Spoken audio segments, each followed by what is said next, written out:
Almost a year after President Obama signed the Dodd-Frank financial reform bill, more than 24 of the law's rules are behind schedule. According to Davis Polk, a law firm that's tracking the rules, 28 of the financial overhaul deadlines have been missed, and of the 385 rules to be written, regulators have completed only 24. For more on this story, I'm joined from Washington by Michael Greenberger. He's a former official at the Commodity Futures Trading Commission who now teaches a course on derivatives, options, and futures at the University of Maryland Law School. Professor, welcome to Bottom Line. Pleasure to have you on. Nice to be here. Sir, before we get into the meat of this, let's talk first about this breaking news. Who wins and who loses because of the Senate action today on the credit card swipe fees? Well, the one person who hasn't, or group that has not been mentioned, are the consumers. I think this is going to lead to lower prices for consumers ultimately. Again, this was I agree with Senator Durbin, this was a bailout for the big banks. When you use your credit card in Canada, there's zero swipe fees, here 44 cents. It just wasn't fair to the retailers. It was eating away at their profits. I think in the end, the consumer is the big winner here, and delay would have been disastrous. Professor Greenberger, as our Sheila Dharmarajan told us right before you came on, we're seeing the financials down near session lows. We're seeing the credit card issuers, Visa, MasterCard, Amex are down as well. The banks are down as well. Bank of America, Citigroup. How does this change, as Sheila implied, how does it change the business model going forward?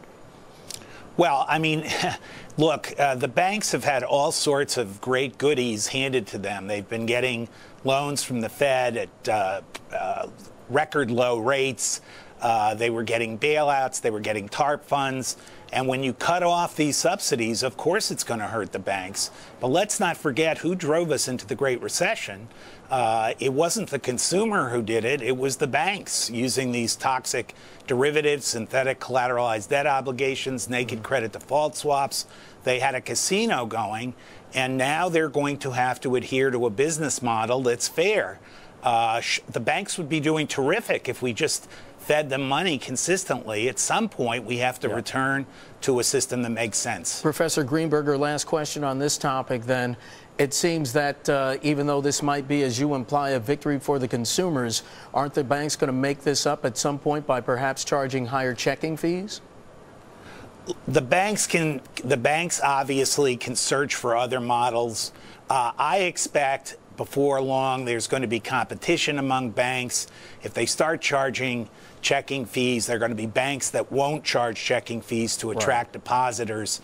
So I think their attempt to find another boondoggle way to make money off the backs of the American consumer will ultimately not prevail. Professor, let's switch to that Dodd-Frank financial reform law. As I mentioned in the intro here, of the 385 rules to be written by regulators, regulators have completed only 24. Why the delay?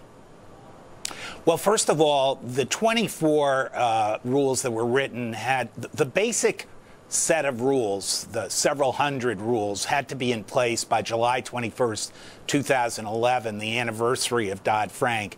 There were about 41 that had to be in place earlier, and only 22 dozen or so are in place now. So we still have to wait to July 21st to see how many rules go into effect. Secondly, the task given to the regulators was really a heroic task. For example, the CFTC, Commodity Futures Trading Commission, had the bulk of the responsibility under that. They only have 660 employees. They were promised another 300 employees to help them undertake this job, but the Republicans have been fighting.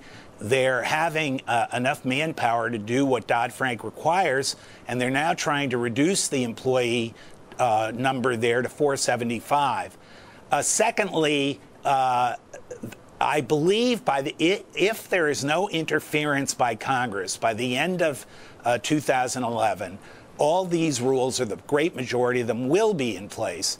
The problem we're confronting right now is there's legislation moving through, Republican-sponsored legislation, that would put these rules off 18 months or into the next Congress, after the inauguration of the next president. Right. And this is a delay that's an attempt to really undercut Dodd-Frank.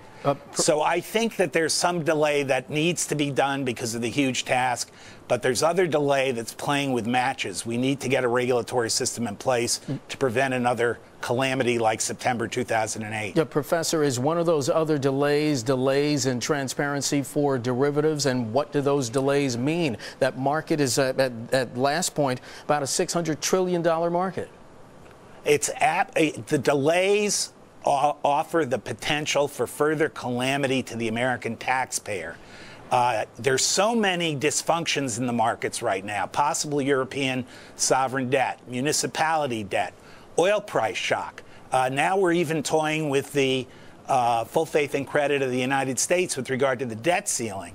Something could happen in the next few months that will trigger the same kind of capital shortage we found in September of 2008. Dodd-Frank is intended to prevent that. So if we don't have the rules in place, we may end up with big banks or financial institutions who cannot fulfill the commitments that are made under these derivatives, because they were never required to have adequate capital, and that could just send us into another tailspin. The rules are important to prevent that from happening. Professor Greenberger, in our last 30 seconds then, given that, I guess, presidential campaign seasons now unfortunately get longer and longer, we're about 16 and a half months away from the election, is there a good possibility then that none of these rules happen to be implemented before the next presidential election? Or I shouldn't say none, but very few? Unless the Republicans are successful in passing legislation that delays these rules till after the next presidential election, my guess is that the vast majority, well over 75%, maybe close to 90% of the rules will be in place before the next presidential election. But every day there is a delay, there is a risk that we will have a calamity where there will be defaults and inadequate capital to make payments.